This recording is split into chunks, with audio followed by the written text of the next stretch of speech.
नमस्कार, मैं नेहा सिंह। आज हम पढ़ेंगे क्लास 10th के ज्योग्राफी चैप्टर 1 के बारे में, जिसका नाम है संसाधन एवं विकास।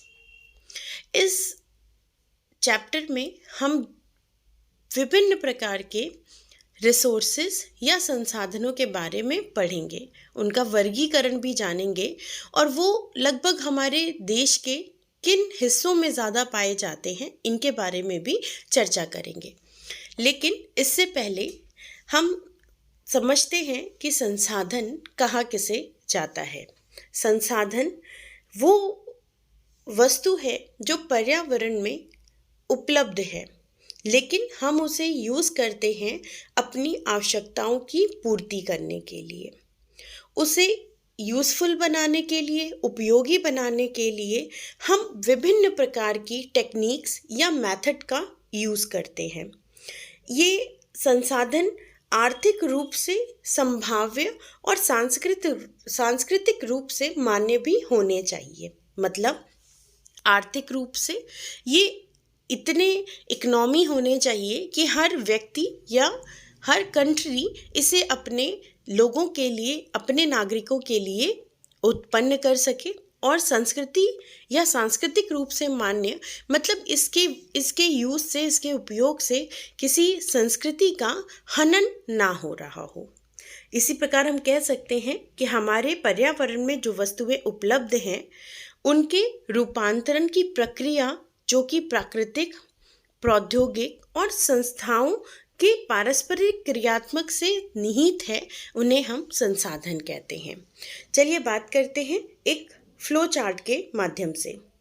भौतिक पर्यावरण, ये जितने भी हमारे संसाधन हैं वो भौतिक रूप से या कच्चे रूप से किसी न किसी तरीके से हमारी प्रकृति में, हमारी धरती पर अब ऑलरेडी एग्जिस्ट करते ही हैं। वो हैं ही हमारी धरती पर, हमने उन्हें बनाया नहीं है, सिर्फ हमने उनके लिए एक टेक्निक यूज़ कर ली है, एक मेथड निकाल लिया है कि कैसे हम उन चीज़ों को यूज़ कर सकते हैं।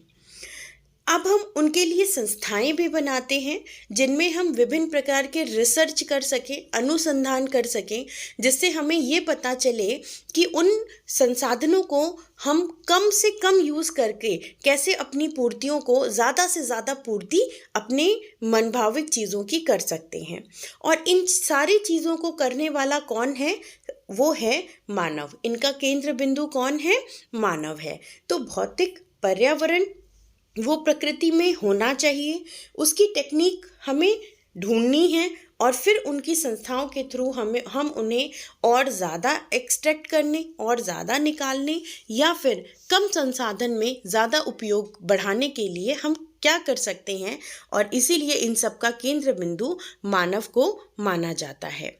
अगर हमारे मन में इनको देखकर ये प्रश्न उठता है कि क्या ये संसाधन हमारे लिए एक प्रकृति का उपहार है, तो हम कहते हैं नहीं, ये हमारे लिए प्रकृति का उपहार नहीं है, बल्कि ये संसाधन तो मानवीय क्रियाओं का परिणाम है। अगर हमें पेट्रोल निकालना ही नहीं आता, अगर हमें पता ही नहीं चलता कि धरती के अंदर पेट्रोल है, पेट्रोल नाम की कोई एक ऐसा तरल पदार्थ है जिससे हम इंजन चला सकते हैं, जिससे हम गाड़ियां चला सकते हैं, जो कि ज्वलनशील तरल पदार्थ है, अगर हमें ये पता ही नहीं चलता तो हमारे लिए वो जो पेट्रोल है वो बेकार होता। इसके लिए हम कह सकते हैं कि प्रकृति में पेट्रोल तो पहले से ही उपलब्ध था, लेकिन उसको यूज़ करने की तकनीक, प्रौद्योगिक, उसका अनुसंधान, उसके लिए सारा जो क्रियाकलाप है वो किसने किया? मानव ने। तो हम कह सकते हैं कि ये हमारे लिए एक प्राकृतिक उपहार ना होकर मानवीय क्रियाओं का परिणाम है। मानव स्वयं संसाधनों का महत्वपूर्ण हिस्सा है। अगर मानव ना होता तो इन संसाधनों की कोई ज़रूरत ही नहीं पड़ती। पर्यावरण में पाए जाने वाले पदार्थों को संसाधनों में परिवर्तित करना और उन्हें प्रयोग करना, ये हमारे ऊपर ही निर्भर करता है। मतलब अगर मानव ना हो या मानव के पास वो तकनीक ना हो तो हम ना तो पदार्थों को संसाधनों में परिवर्तित कर सकते हैं और ना ही उनका उपयोग कर सकते हैं। इन संसाधनों का वर्गीकरण करने के लिए इन संसाधनों को और ज़्यादा अच्छे से समझने के लिए हमने इनको वर्गीकृत किया है। ये वर्गीकरण कुछ निम्न प्रकार हैं। पहला, उत्पत्ति, मतलब ओरिजिन के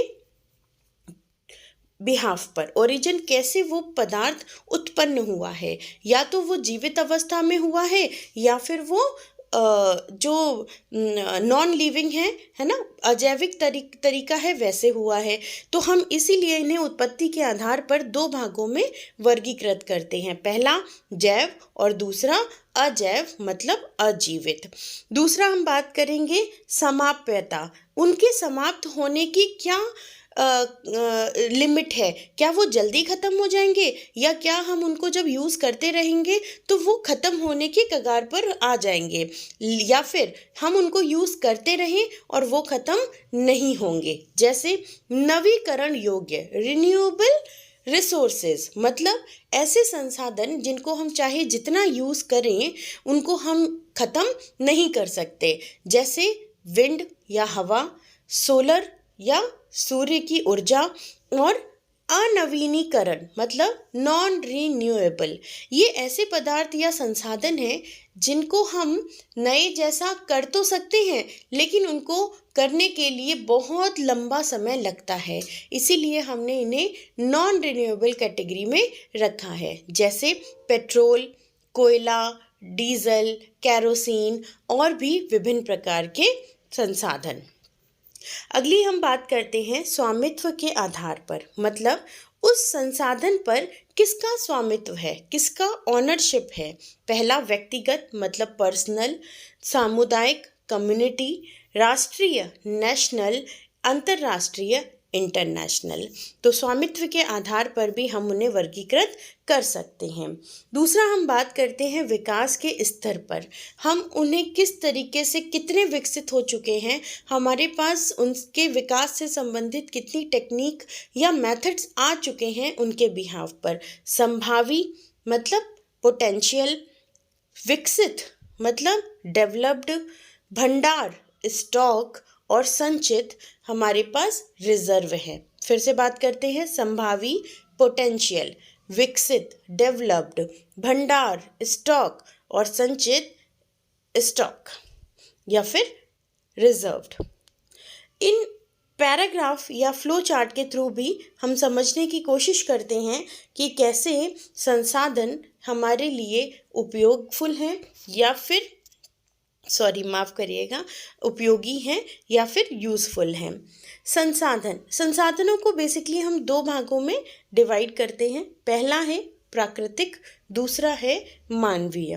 प्राकृतिक को भी हमने फिर से दो भागों में बांटा है, इन्हें हम फिर से ऐसे वर्गीकृत कर लेते हैं। यहाँ पर है प्राकृतिक, नवीकरण रिन्यूएबल, अनवीकरण नॉन रिन्यूएबल।